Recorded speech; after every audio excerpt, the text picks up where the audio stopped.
Hi, welcome to Desh bros kitchen. நம்ம இன்றைக்கி வந்து பாவக்காய் உள்ளிக்காரம் பார்க்கலாம். இதுக்கு வந்து ஒரு பெரிய ஆனியன் எடுத்து ஸ்லைஸாக கட் பண்ணி போட்டிருக்கேன். ஆயிலில் ஃபஸ்ட்டு ஃப்ரை பண்ணிக்கலாம். இப்போ இது வந்து இந்த அளவுக்கு ஃப்ரை ஆனால் போதும், நம்ம எடுத்துடலாம்.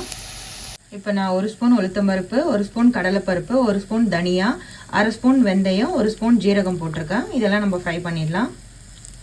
இப்போ இதுவும் நல்லா ஃப்ரை ஆகிடுச்சு. இப்போ நான் ஒரு பெரிய பாவக்காய் எடுத்திருக்கேன். உள்ளே இருக்க சீட்லாம் எடுத்துட்டேன். ஸோ இப்போ நம்ம இதை ஆயிலில் ஃப்ரை பண்ணிக்கலாம். கொஞ்சமாக ஆயில் ஊற்றினா போதும்.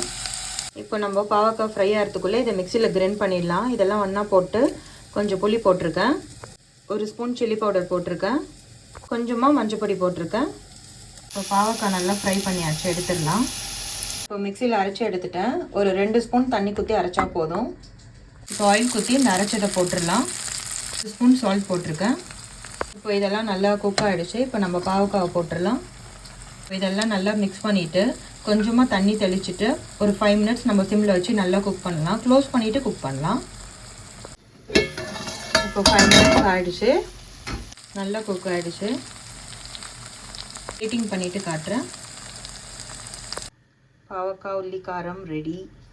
சூப்பராக குக் ஆகிருக்கு, நீங்களே பார்க்கலாம். நீங்களும் ட்ரை பண்ணுங்கள், நல்லா டேஸ்டியாக இருக்கும்.